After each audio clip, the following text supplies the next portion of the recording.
GNR భక్తి ఛానల్కు స్వాగతం. మనం ప్రతిరోజు కంచి కామకోటి పీఠాధీశ్వరులు నడిచే దేవులైన శ్రీ శ్రీ శ్రీ చంద్రశేఖరేంద్ర సరస్వతి మహాస్వామి వారి దివ్య మహిమలను తెలుసుకుంటున్నాం. గత భాగంలో ఒకసారి తమ గ్రామములోని దేవాలయ పునరుద్ధరణ నిమిత్తం ఆ గ్రామ ప్రజలు మహాస్వామి వారి దీవెనలు తీసుకోవడానికి వచ్చినప్పుడు వారిలో రెండు వర్గాలు ఉన్నాయని, ఒక వర్గం వారు మరొక వర్గం వారి కన్నా ఉన్నతమైన వారిని భావిస్తున్నారని, వారిలోని అహంకారాన్ని పోగొట్టడానికి మహాస్వామి వారు వారిని భోజనం ముగించి మరలా తమ దర్శనానికి రమ్మని చెబితే, భోజనం చేసి వచ్చిన ఆ గ్రామ ప్రజలని స్వామివారు చిరునవ్వుతో, స్వామివారు ప్రేమతో భోజనంలో ఏమేమి తిన్నారు అని అడిగితే, అందరూ ఒక్కసారిగా కులుంబ్ మరియు రసం, పాయసం అని చెప్పినప్పుడు స్వామివారు చిరునవ్వుతో కులుంబుకు రసంకు తేడా ఏమిటి అని అడిగితే, కూరగాయలను తమిళంలో తాన్ అని అంటారని, తాన్ అంటే అహం అనే రెండవ భావన కూడా ఉందని వారు చెప్పినప్పుడు పరమాచార్య స్వామివారు ఓహో అలాగా అని చమత్కరించారు. కులుంబులో తాన్ లేదా అహంకారం లేకపోతే అది రసం అంటే రసమయం అవుతుంది. అది బ్రహ్మానందము, అహం యొక్క అంతం ఆత్మానందం అని ఆ గ్రామస్తుల అహంకారాన్ని తొలగించి, నేను నాదనే భావన ఎవరికి మంచిది కాదని చెప్పి వారందరినీ ఆశీర్వదించి ప్రసాదం ఇచ్చి దేవాలయ పునరుద్ధరణ విజయవంతం అవుతుందని దీవించి పంపడాన్ని మనం తెలుసుకున్నాం. ఈరోజు మహాస్వామి వారి మరొక దివ్య మహత్యాన్ని తెలిపే కథను తెలుసుకుందాం. మహాస్వామి వారి మరెన్నో దివ్య మహిమల కోసం జిఎన్ఆర్ భక్తి ఛానల్ను సబ్స్క్రైబ్ చేయండి. చేసిన వారు లైక్ చేసి షేర్ చేయండి. శ్రీ మహాగణాధిపతయే నమః. శ్రీ గురుభ్యో నమః. శివాయ గురవే నమః. హర హర శంకర జయ జయ శంకర. కంచి శంకర కామాక్షి శంకర. కంచి పరమాచార్య మహిమలు. ఇక్కడే నా బాలాజీ తమ వద్ద శిష్యుడుగా చేరి కడవరకు తమకు శుశ్రూష చేస్తూ వచ్చిన ఒక మహారాష్ట్ర సన్యాసి కథను మహాస్వామి వారు ఇలా వివరించారు. అది 1929లో ఉత్తర ఆర్కాటు జిల్లా సరిహద్దు గ్రామంలో నన్నొక సన్యాసి కలుసుకున్నాడు. ఆయనకు తెలుగు గాని అరవం గాని తెలియదు. మరాఠీ, హిందీ భాషలు మాత్రం వచ్చు అతనికి. రామేశ్వరం వెళుతూ ఉండగా సన్యాసులకు ఉండవలసిన దండం పోగొట్టుకున్నాడట.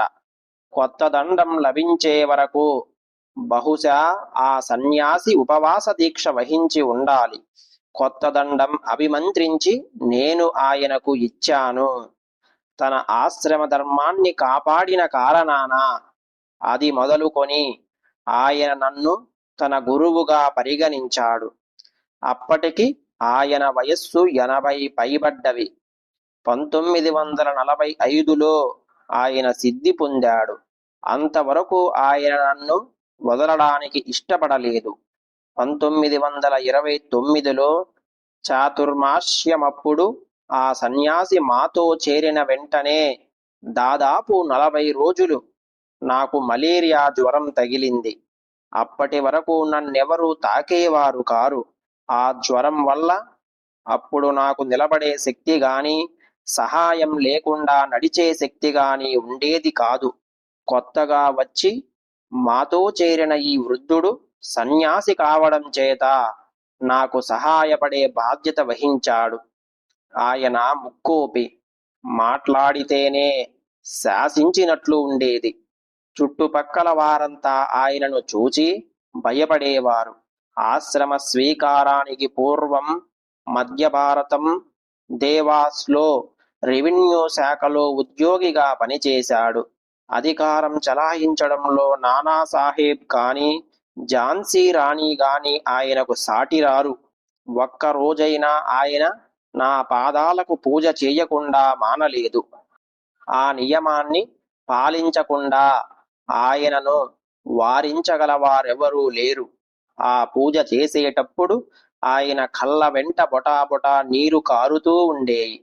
ఆయన బంధువులొకరు తీర్థయాత్ర చేస్తూ కంచికి వచ్చి నన్ను చూశారు. ఆ సన్యాసితో కొంతసేపు మాట్లాడిన పిమ్మట ఆయన నా దగ్గరకు వచ్చి నాతో నిష్ఠూరంగా మాట్లాడారు. తన బంధువైన ఆ సన్యాసిని శతవృద్ధుడు కదా, భగవంతుని కంటే నన్ను అధికంగా భావించి పూజిస్తున్నాడు కదా, అలాంటి వ్యక్తి పట్ల ఏమాత్రం అభిమానం గాని సానుభూతి కాని చూపించకుండా మీరిట్లా ఎందుకు ఉంటున్నారు అని నన్ను దుయ్యబట్టాడు. ఆయన అంత కోపగించుకున్నా నేనేమీ ఉలకలేదు, పలకలేదు. ఒకసారి మేము తిరుపతి యాత్రకు బయలుదేరాము. వృద్ధస్వామి కూడా మాతో వచ్చాడు. అప్పుడు వెంకటేశ్వరుని సేవించడానికి నేను కొండపైకి నడిచి వెళ్ళాను. బాలాజీ దర్శనం చేసుకుని కిందికి నడిచి వస్తున్నాము. క్రింది నుంచి వస్తూ ఆ వృద్ధ సన్యాసి దారిలో మాకు ఎదురయ్యాడు.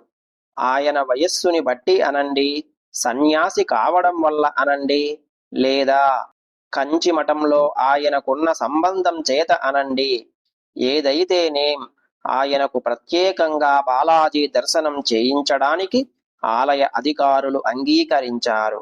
కాని ఆయన మాత్రం అందుకు సమ్మతించలేదు.